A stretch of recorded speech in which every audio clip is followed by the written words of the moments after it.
నిన్న ఎన్టీఆర్ గారి వర్ధంతి సందర్భంగా లక్ష్మీ పార్వతి చేత ఒక ప్రెస్ మీట్ పెట్టించారండి. ఆ ప్రెస్ మీట్లో చంద్రబాబు నాయుడు గారిని విమర్శించడం, జగన్మోహన్ రెడ్డికి భజన చేయడం మామూలు భజన కాదు. ఇంకా దేశంలోనే జగన్మోహన్ రెడ్డిని మించిన గొప్ప నాయకుడు అంట ఇంకెవరో లేరంట. జగన్మోహన్ రెడ్డి నెంబర్ 1 పొజిషన్లో ఉన్నాడు. ఇచ్చిన హామీలు 99% నెరవేర్చేసాడు. మామూలు భజన కాదు. లైవ్ అయిపోయిన తర్వాత, అంటే ఆ ప్రెస్ మీట్ అయిపోయిన తర్వాత కెమెరా ఇంకా ఆఫ్ చేయాల. అది తెలియక బాగా మాట్లాడినా, బాగా వచ్చిందా, 20 నిమిషాలు వచ్చిందా, యాక్టింగ్ మాట ఎన్ని వినిపిస్తా చూడండి ఒకసారి. భారతదేశంలో నేను చెప్తున్నానండి, ఈ రోజున్న ప్రముఖమైన భారతదేశంలో నేను చెప్తున్నానండి, నువ్వే చెప్పాలి. ఈ రోజున్న ప్రముఖమైనటువంటి వ్యక్తుల్లో నిజంగా ఆయన నంబర్ 1 లో ఒకవేళ మోడీ గారు ఉంటే ఉన్నారేమో, నాకైతే తెలియదు. కానీ అంత పవర్ఫుల్ ప్లేస్ లో ఈ రోజు జగన్మోహన్ రెడ్డి గారు ఉన్నారు. ఎందుకంటే ఇచ్చిన మాట కట్టుబడి ప్రజలకు ఏవైతే హామీలు ఇచ్చారో వాటన్నిటినీ కూడా 99% అమలు చేసిన ఏకైక వ్యక్తి జగన్మోహన్ రెడ్డి గారు. నీ మొఖం నీ తగలడ 99% నెరవేర్చేశారు. ఎక్కడ ఏం నెరవేర్చేసాడు? పోలవరం అన్నాడు కట్టలేదు, అమరావతి అన్నాడు గాల్లో కలిపేశాడు, ప్రత్యేక హోదా అన్నాడు ఏమైపోయిందో ఏమో తెలియదు, సిపిఎస్ అన్నాడు ఏమైపోయిందో తెలియదు, మద్యపాన నిషేధం అన్నాడు దాన్ని అటకెక్కించేశారు, పరిశ్రమలు తీసుకొచ్చేస్తాం, ఉపాధి యువత అందరికీ కూడా ఉపాధి కల్పించేస్తాం అన్నాడు, ఏమైపోయిందో తెలియదు, చేపలు కొట్లు ఎట్టాడు అన్నీ చేసి. ఒక పక్క తల్లి చెల్లి కాంట్రించి ముఖాన్ని ఉమ్మేస్తారా? మీరు ఇక్కడికి వచ్చేమో దేశంలోనే నెంబర్ 1 నాయకుడు, ఇంక జగన్మోహన్ రెడ్డి మించిన మొగడు ఇంకెక్కడా లేడండి. అయ్యి బాబా నీ భజన మామూలు భజన కాదు. ఇక్కడి నుంచి శాపనార్థాలు ఉంటాయి చూడండి. ఇక్కడ మళ్ళీ మేము అధికారంలోకి వస్తే లోకేష్ గారిని అరెస్ట్ చేస్తాం, చాలా మాటలు మాట్లాడింది, ఒకసారి వినిపిస్తా. ప్రజలందరూ కూడా గుర్తించారు. మొన్న జరిగినటువంటి జరిగిన పొరపాటు, అంటే ప్రజల పొరపాటు నేను అంటం లేదు, ఈవీఎంల ద్వారా జరిగినటువంటి ఆ మోసాన్ని గ్రహించారు ప్రజలు. వాటిని సరిదిద్దుకోవటానికి, నెక్స్ట్ వాటిని ఎదుర్కోవటానికి, మళ్ళీ ఆ మోసమే జరిగితే వాటిని ఎదుర్కోవటానికి ప్రజలందరూ కూడా యుద్ధం చేయటానికి కూడా సిద్ధంగా ఉన్నారు. ఏ విధంగానైనా సరే మళ్ళీ ఈ మోసాన్ని అంతా కూడా వాళ్ళు మరి అడ్డుకొని మళ్ళీ జగన్మోహన్ రెడ్డి గారిని అధికారంలో తెచ్చుకోవాలనే ఒక కృత నిశ్చయంతో ఈ రోజు ప్రజలందరూ కూడా ఎదురు చూస్తున్నారు. ఎవరో లేరు, ప్రజలేమి ఎదురు చూడట్లేదు. దరిద్రం వదులుకుందిరా బాబు, శనిగాడు వెళ్ళిపోయాడు అని చెప్పేసి ఫీల్ అవుతున్నారు. కానీ ఎవరో కూడా జగన్మోహన్ రెడ్డి అధికారంలో లేడని చెప్పేసి ఎవడో ఫీల్ అవ్వట్లా. ఏం చేసాడేమో అధికారంలో ఉండి కరెంటు ఛార్జీలు పెంచాడు విపరీతంగా, నా కల్తీ మధ్య అమ్మేసాడు, ప్రశ్నించిన ప్రతి ఒక్కరిని కేసులు పెట్టి లోపల వేసేసాడు. ఎక్కడా ఒక రోడ్డు వేయాలా, ఎక్కడా ఒక బిల్డింగ్ కట్టాలా, ఎక్కడా కూడా ఒక పరిశ్రమ తీసుకురాలా, ఎవరికి కూడా ఉద్యోగ అవకాశాలు కల్పించాలా. ఇంకేంటండి మీరు చేసేసింది?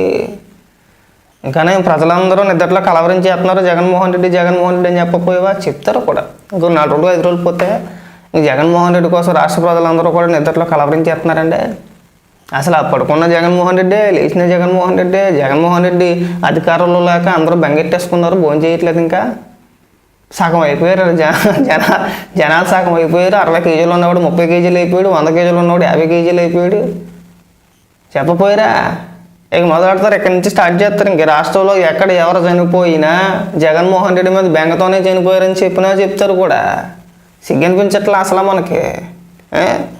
మీరు బెంగెట్టేసుకున్నారని చెప్పండి. జగన్మోహన్ రెడ్డి అధికారంలో లేక మీకు వచ్చే ఆదాయం కావచ్చు, ఇంకోటి కావచ్చు, అవన్నీ పోయిన మూలని మీరు బెంగెట్టేసుకొని మాట్లాడుతున్నారు. ఈ ప్రెస్ మీట్లో ఇంకొక హైలైట్ పాయింట్ ఏంటంటే, ఎన్టీఆర్ గారి గురించి మాట్లాడుతున్నప్పుడేమో కళ్ళలో నీళ్ళు తిప్పేస్తుంది, చంద్రబాబు నాయుడు గారిని విమర్శించేటప్పుడేమో ఆ కళ్ళలో నీళ్ళు ఉండవు, కోపం అన్నమాట.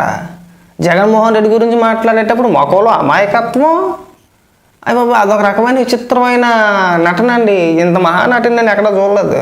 మామూలు నటన కాదు.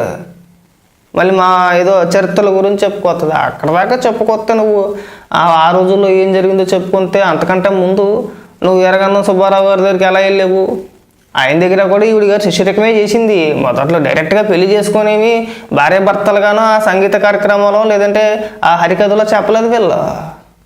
మొదట ఆయన దగ్గరకు కూడా ఈవిడ శిష్యరికమే చేసింది వెళ్ళి. ఆయన చదివించాడు ఈయన్ని, నేను చెప్పట్లేదు, ఇది ఆయన ఇంటర్వ్యూలో ఆయనే చెప్పుకొచ్చాడు.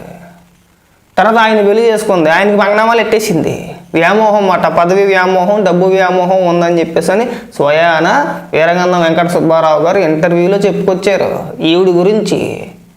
ఇవాళ ఈవిడ వచ్చాక నీతులు చెప్పేస్తుంది. ఇక్కడ కావాలంటే మీరు యూట్యూబ్లో కొట్టండి, వీరగంధం వెంకట సుబ్బారావు గారు ఇంటర్వ్యూ అని చెప్పేసి కొట్టండి, ఇంటర్వ్యూ వచ్చింది. ఈవిడ చరిత్ర మొత్తం ఆయన చెప్తాడు. ఆయన ఈవిడికి మొదటి నుంచో కూడా డబ్బు పిచ్చ, అధికార వ్యామోహం విపరీతంగా ఉండేదంట. ఆయన దగ్గరికి శిష్యరకం చేసేటప్పుడు వచ్చినప్పుడు కూడా చాలా మెత్తగా ఉండేదండి, భయంకరంగా నటించేసేదండి. ఇంకా ఈవిడ మించిన మహానటి అంటే మహాస్త్రీ ఇంకెక్కడ భూప్రపంచంలో లేనంత విధంగా నేను నమ్మేశాను. ఈయన్ని ఎంఏనో ఇంకోటి ఏదో చెప్పుకొచ్చారైనా, చదివించాను, ఉన్నతమైన స్థాయికి తీసుకెళ్లాలని చెప్పి నేను అనుకున్నాను, చదివించిన తర్వాత ఇది జీవిత చరిత్రలు రాస్తానని చెప్పేసి అని తిరిగిందండి. ఎన్టీఆర్ గారిని మాయ చేసేసిందని చెప్పేసి ఆయనే చెప్పుకొచ్చాడు. ఇక్కడికి వచ్చిన ఉపన్యాసాలు పాఠాలు మాకు చెప్పాలి నువ్వు. ప్రతి వర్గం అండి, ప్రతి వర్గం కూడా అల్లాడిపోతా ఉన్నారు. పండుగలు లేవు, ఏమీ లేవు. ఈవీఎంల పేరుతో ఈవెంట్ల పేరుతో రాష్ట్రాన్ని తప్పుదారి పట్టిస్తా పిచ్చి జూదాలు, కోళ్ల పందాల రూపంలో వాళ్ళు చేస్తున్నంత ఏంటంటే రికార్డింగ్ డాన్స్లా, అర్ధనగ్న దృశ్యాల, అదే జూదాల, పేకాట్ల, తర్వాత తాగుడు అక్కడ పెట్టి తాగుడు క్లబ్బుల, ఇన్ని రకాలుగా రాష్ట్రాన్ని ధ్వంసం చేసి పడేస్తా ఉన్నారే. ఈ భూములన్నీ కూడా 90 పైసలకి రూపాయికి ఇచ్చేసి మొత్తం దాని ద్వారా వచ్చే కమిషన్లన్నీ కూడా లక్షల కోట్లు, మళ్ళీ వాటన్నిటి కూడా మూటలు కట్టుకుని దొంగల్లాగా ప్రజల సొమ్మును దోపిడీ చేసుకుని ఈ రోజు వెళ్ళిపోయి ఎక్కడో ఈ దేశంలో పెట్టరు, మళ్ళీ పెట్టుబడులు ఈ రాష్ట్రంలో పెట్టరు. పెడితే కనీసం కొంత ప్రజలన్న బాగుపడతారు. నువ్వు చూసావా దోచేసినట్టు? ఇదో దిక్కుమలతనం అయిపోయింది. పరిశ్రమల పైన ఏడడం అంటే ఏ రాజకీయ నాయకులు కూడా ఇతర రాష్ట్రాల్లో కావచ్చు, మన దేశంలో కావచ్చు, ఏ రాజకీయ నాయకుడు ఏదైనా ఒక పరిశ్రమ వచ్చినప్పుడు ప్రభుత్వం ఆ పరిశ్రమకి భూములు కేటాయించినప్పుడు ఎవడో ఏటండి వీళ్ళు తప్పితే. ప్రతి దాంట్లోనే అవినీతినా. 14 నుంచి 19 వరకు కూడా మీరు ఎలాంటి మాట్లాడారు కదా, అక్కడ దాకా ఎందుకు? నువ్వు చాలా సందర్భాల్లో హైకోర్టులోని సుప్రీంకోర్టులోని పిటిషన్లు వేసి చెప్పిదెబ్బలు తినేలేదా? చంద్రబాబు నాయుడు గారి పైన అవినీతి ఆరోపణలు చేస్తూ విచారణ జరగాలి, సిబిఐ విచారణ అని, ఈడీ విచారణ అని చెప్పేసి అని అనేక పిటిషన్లు వేసి కోర్టుల చేత చెప్పుదెబ్బలు తినేలేదా? తర్వాత ఆ పిటిషన్లు కొట్టేశారు కదా.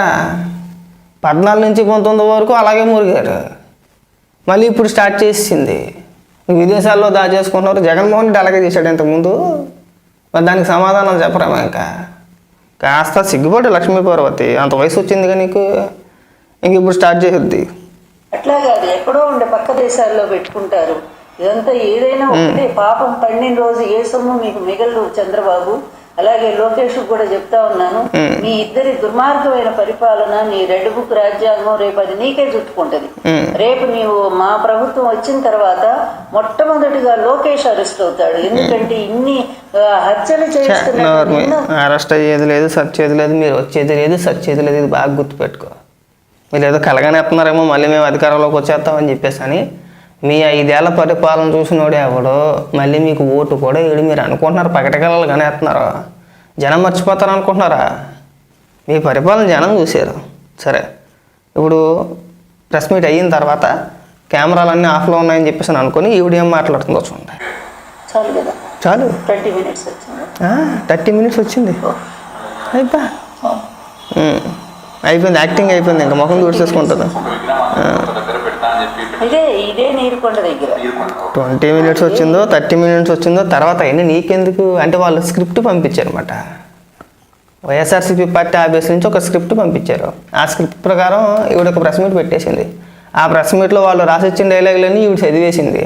చదివేసిన తర్వాత బాగా వచ్చిందా, బాగా మాట్లాడినా 20 నిమిషాలు వచ్చిందా, 30 నిమిషాలు వచ్చిందా? కనీసం మనం ఎందుకు బతుకుతున్నాం అన్నది కనీసం ఒక ఇంగిత జ్ఞానం అనేది ఉండాలి. మనిషి ఎద్దులో ఎదిగితే సరిపోద్దా? ఆ మాత్రం ఇంగిత జ్ఞానం ఉండొద్దా? ఎందుకు మాట్లాడుతున్నాం, ఏం మాట్లాడుతున్నాం? ఇంకా చాలా మాటలు మాట్లాడుకొచ్చింది. ఇంకా వాటన్నిటి గురించి ప్రస్తావిస్తే ఎప్పుడు మాట్లాడేదే. ఇంకా లక్ష్మీ పార్వతి ఎప్పుడు మాట్లాడినా గత 5-10 ఏళ్ళ బట్టి మనం చూసేదే. వెనుపోటు అంటది, ఆ రోజులు అలా చేసేరు అంటది.